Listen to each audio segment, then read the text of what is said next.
So, you think you know Guild Wars 2? How about raids? How about mounts? Well, I'm Blue Blob Zero, and I'm here to tell you about all the things that you think you know about Guild Wars 2 and how they have changed. So let's get started with a list of things that you think you know about Guild Wars 2.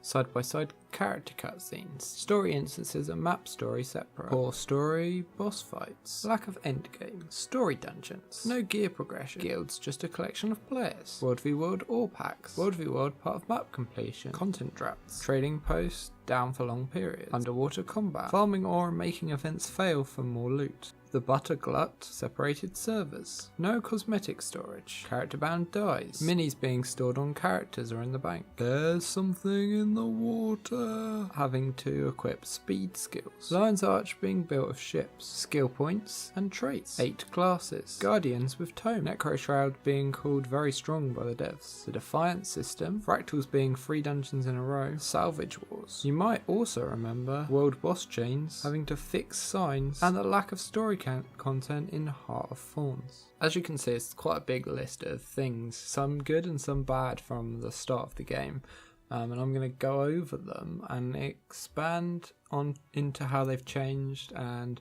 how that's for the good, or in a few cases not so good for the game.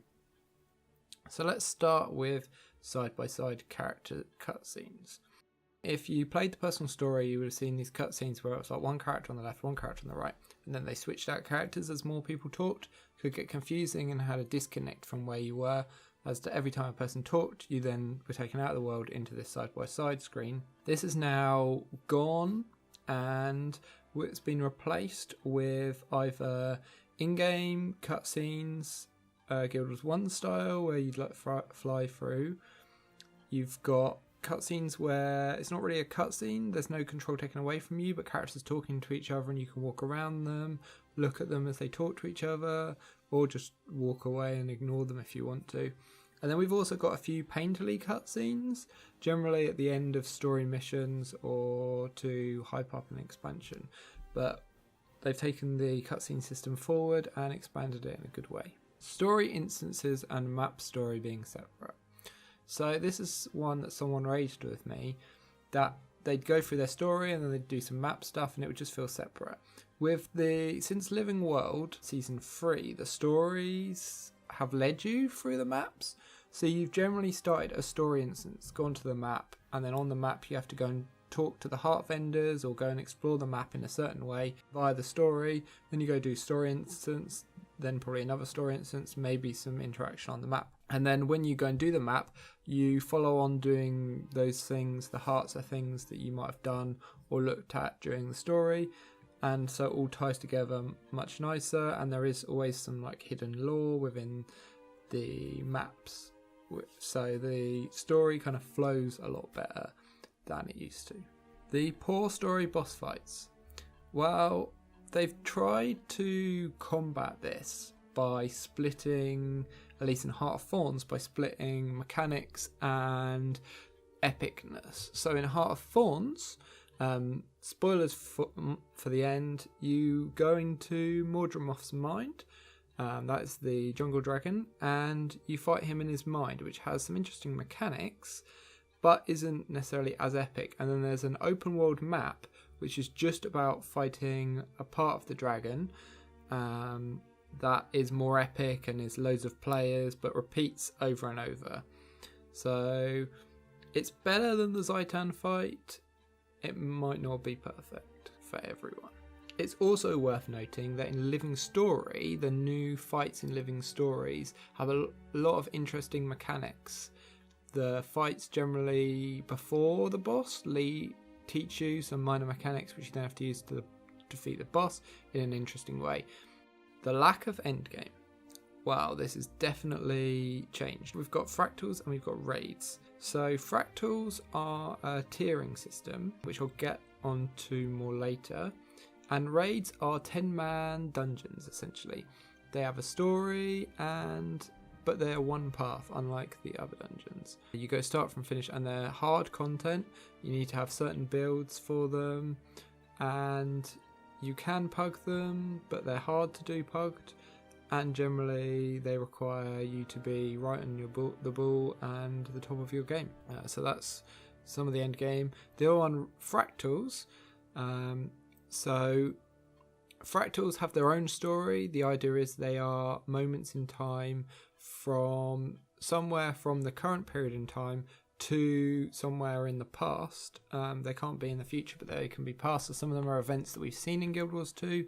Some of them are events we don't know what they're about. And they are small dungeon instances that you go into. There's a mini story and then you exit. They're short, but the main thing about fractals is that they start at tier 1 and go up to tier 100, getting harder as they go with different mechanics in the creatures as they go, such as enemies having more boons or leaving trails of poison behind them. So that gives you more on the end game. Story dungeons. So dungeons have been abandoned. However, we have got story raids, and raids tell their own unique story on their own. Some of them are linked. You've got like wings of raids that are all linked together, and then you've got some separate raids. Some of them explore stories that wouldn't be explored otherwise, and some of them help you sort of see stuff before it's in living world. Fractals have their own story that's totally linked, but just linked into fractals. There's the like mini stories going on in fractals. However, these are all totally separate, more or less, to the main story, and so don't need to be played. So you haven't got dungeons that relate directly to the story like you did in the initial game, which is a loss for some people, as they like having dungeons that you can run through with 5 men to like add some more to the story. But I don't think it's the end of the world, because it means that you have lots of different stories and lots of interesting lore going on within the world that's all separate from each other. No gear progression. Well, this one is linked to fractals. So the one thing I didn't say about fractals is that in fractals you have a thing called agony. Agony is a tick damage that is a percentage of your health that you can't dodge or get rid of. When you get hit by agony, you will take more damage depending on the fractal you're at. So fractal 100 has more agony than fractal 1. Now if you went in and took fractal 100 damage straight up, you die very quickly. So you have a thing called agony resistance. Agony resist starts at 1 agony resist. You get them from doing mobs during fractals. They drop a lot of 1 agony resist, and then as you go you can upgrade the 1s into 2s and up into plus to like 7, I think. And then you can max out your armor by putting it in. If you're there at the very start on the left, you will remember exotic armor, but you won't remember ascended armor. Ascended armor is a new tier of armor. It's slightly more stats than normal armor, but the most important thing is that it has the agony resist slot, so you can put your agony resist in and do fractals. So you've got some new gear progression that if you want to do it you can, but isn't necessary for most people. Guilds just being a collection of players. Well, this is an interesting one. So in Heart of Thorns we had guild halls. Before Heart of Thorns we had a big update where we got guild missions, which are now instanced content generally. There are some non-instance things where the whole guild has to get together to solve a certain thing. Some of them can be races where you go into an animal form and have to run around. Some of them are little battles. Some of them are like hunting for a certain person in a map. And you've got alliance chat essentially, where you can have all 5 of your guilds chat on, and then you can just see your type to your current guild or type to whichever guild you want and see all the chat. The cap for players is still at 500. It hasn't been increased, unfortunately. And since the initial mission release there haven't been any new missions, and Heart of Thorns didn't have any missions, and it doesn't look like any missions have been released with Path of Fire when it comes out. We are getting a new guild hall for Path of Fire, but they didn't hype it up, which is a bit weird, because you would have expected them to hype up the guild system, because guild halls are quite interesting. There's decorations for guild halls. It's a bit like decorating your own house. If you have a personal guild and you manage to get a personal guild hall, you could make it your own house and decorate it how you want. But the guild system has had a little bit of upgrade, but then it's sort of plateaued and needs to be expanded a bit more with more missions, hopefully keeping things fresh in the future. So the 2 Worldview world ones really. The Worldview one, map completion's quick. It's no longer part of map completion, so you don't need to do Worldview world for map completion for your legendary, which you used to have to do. However, there are new legendary items that you can get from Worldview world through the new reward system. The other thing, Worldview World Orb packs. So Worldview World used to have this orb system, and people could hack under the world to take the orbs, and if you had the orb you'd get a bonus. They got rid of the orb system and they added in this system where you have to capture 5 points in the center of Worldview World map, and you get a thing called Bloodlust, which you get points for downing people, which you wouldn't normally, and there's a few other things. I'm not really a big Worldview World player, so I don't know so much. One thing I will say about the map completion thing is there's a new system in Worldview World and in PvP called the reward tracks. As you play Worldview World and PvP, you get progress on reward tracks, and at the end of the reward track you get a big reward. So in Worldview World there's a thing called the Gift of Battle, which you need to craft the later legendaries, and you can only get this by playing in Worldview World and getting XP to Worldview World.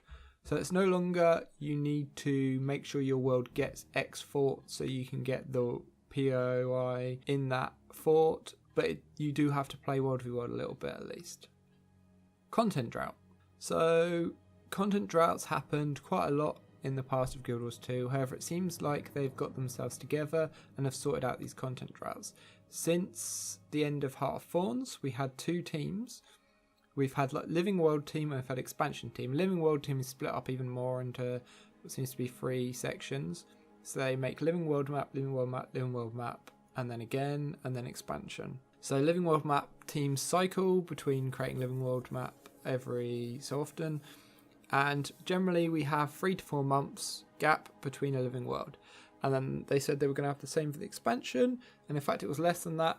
Less than 2 months from when they announced the expansion to when it's coming out. So it looks like they've sorted themselves out. Now we'll see after Path of Exile how quickly Living World starts coming. Hopefully it'll be 3 to 4 months after, probably on the 4-month scale, to let us get over the expansion. Training post being down. Well, the training post was mainly down at the start of the game, and it hasn't gone down very much since. There are some minor bugs with the training post, but unless you're posting thousands of items on it, you're probably not going to encounter those bugs.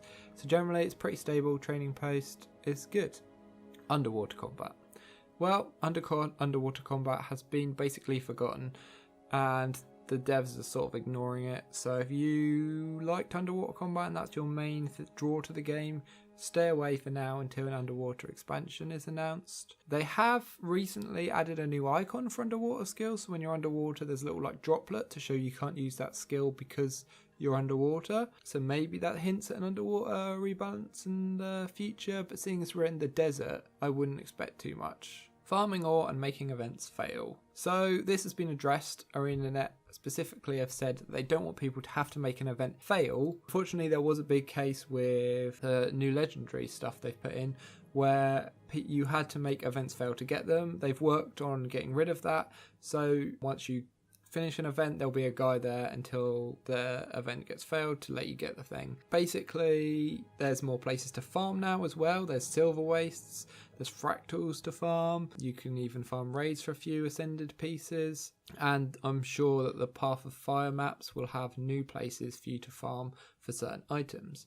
So all around, they're much better than just farming one place, and there's no making events fail. So the butter glut. This one's more talk about economy. If you remember, looking back, they added too much butter to bags, and then they had to get rid of it by using the Mystic Forge conduit, where you'd put butter in, get parts for the Mystic Forge conduit, then you get a Forge conduit that was basically a Mystic Forge but in your pocket, and that sort of culled the amount of butter to an acceptable level. Most of their economy has been a lot better, apart from Resonating Slivers and Shards of Glory. Resonating Slivers are a new thing for scribes that were initially really hard to get, and you could only get them from guild missions, making them worth quite a lot. Then they added them to dailies, and it just flooded the amount you could get, and now there's way too many Resonating Slivers. Shards of Glory are rewards from PvP. They're also inflated, worth way too little. There's too many of them out there, and really they're useless. Mystic coins are something people will bring up as something that's really expensive, used to make all legendaries, but there's a limited number. But here's the thing, they're legendaries. They probably should be expensive, and it's better than it being super cheap and super easy to make legendaries. Separated servers. Well, Guild Wars 2 essentially has 2 servers for PvE. NA, North America, and EU, the European servers.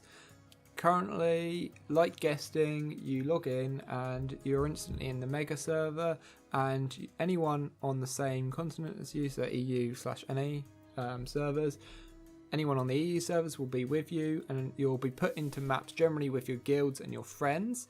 And if you can't be with that, then it'll just put you with anyone, and map sizes are about the same. And to switch between maps, you have to like join in someone's party and right click join in their map. It's a bit annoying that you can't switch between EU and NA, but that's just a limit for how their servers work.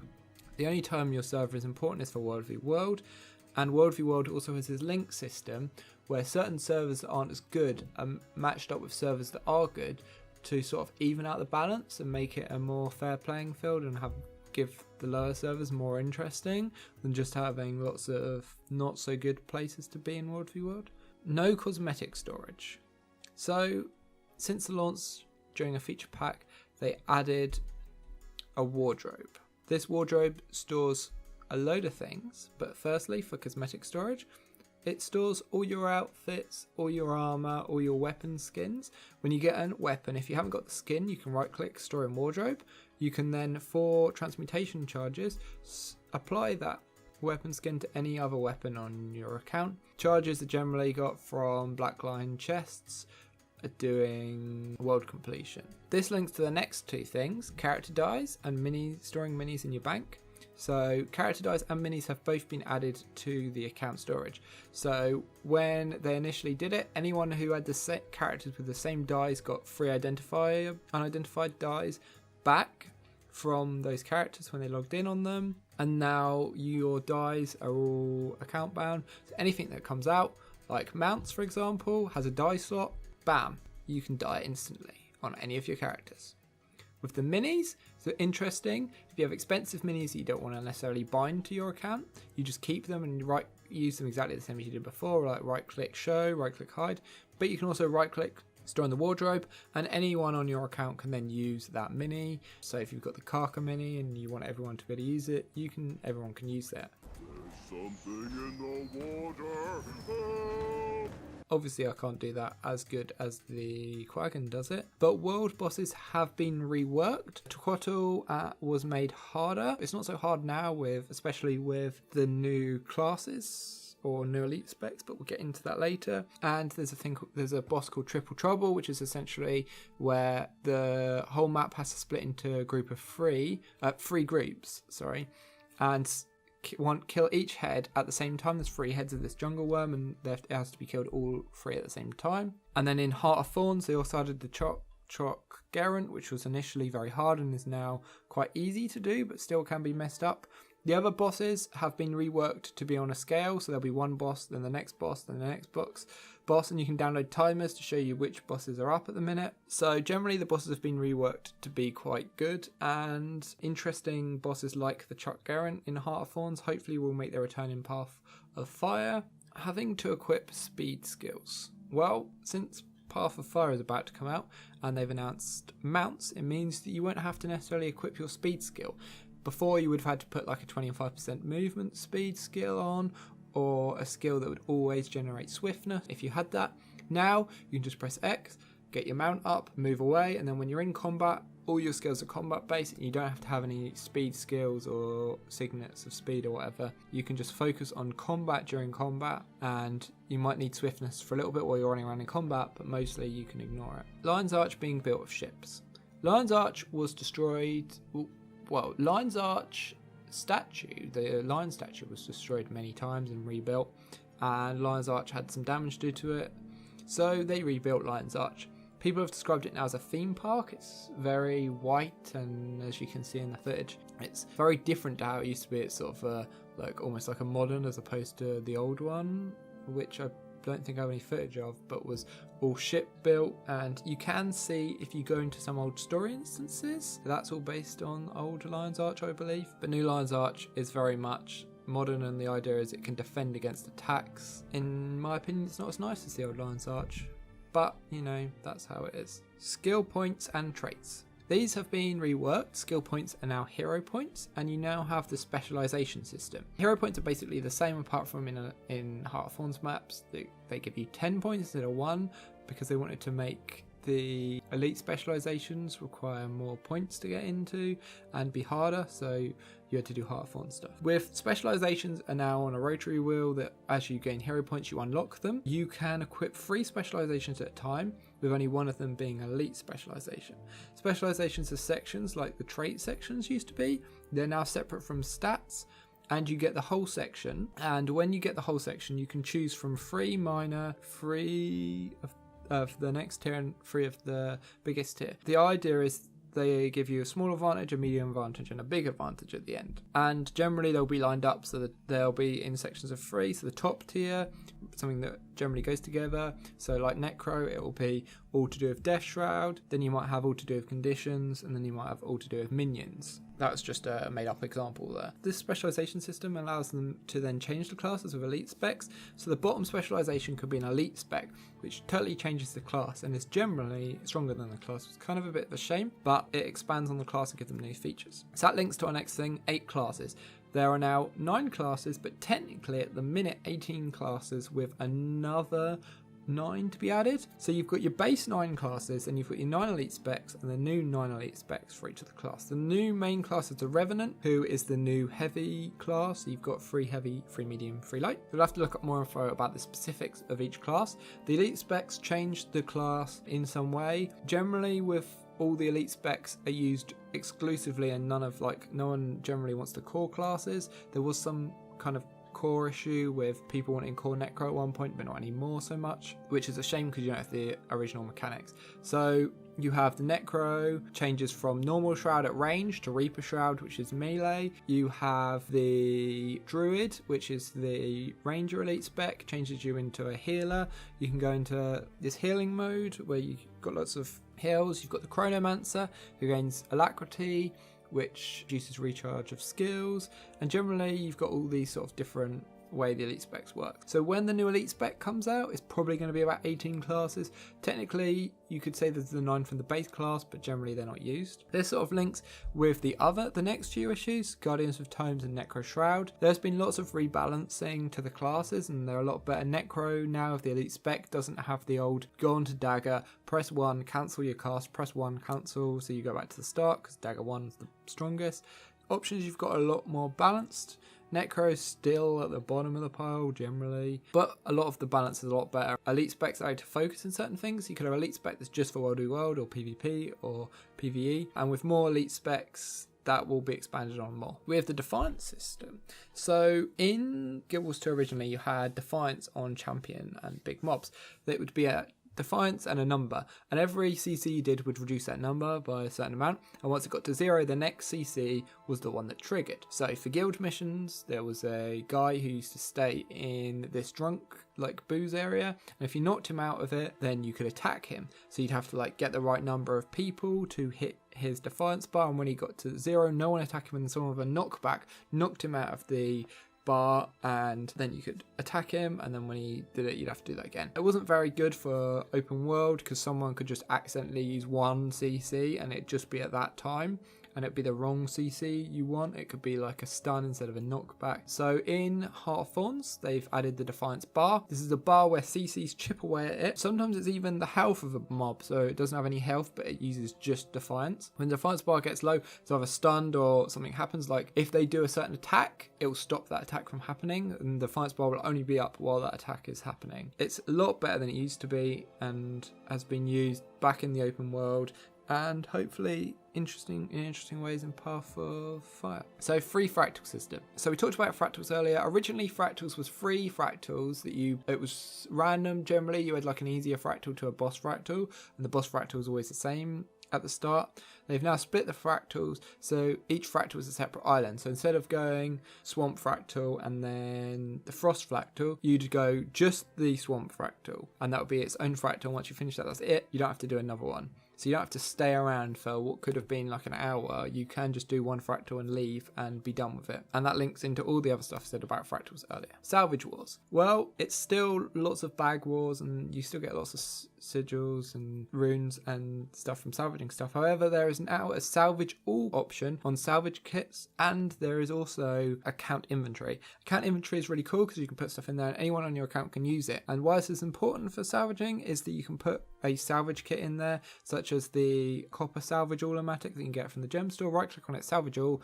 and it'll just salvage everything on every character you have, which makes it a lot easier. There is still a lot of bag and inventory management, which if you haven't expanded your main character's inventory and put more bags in is annoying. It does look we're getting more bags from Hearthorns, like bigger bags from Hearthorns, which could be helpful, but we will see. It's not sorted, but I think it's better than it used to be. So just the last few things now. World boss chains I sort of carried earlier, really. They've been reworked and a lot better than they used to be. Fixing signs and the lack of story content in Hearthorns.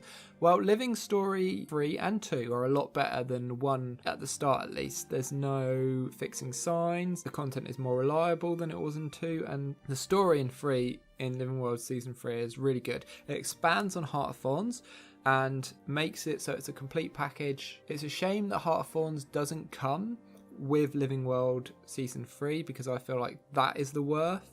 I feel like Heart of Thorns on its own wasn't worth the initial price, but with the content. However, Heart of Thorns is now on offer, so it's a lot better. And there's no more fixing signs. Anything in the open world is a lot better than that. And it's not just an update where it's just signs. It's a lot more like focused updates, focus updates, focus updates.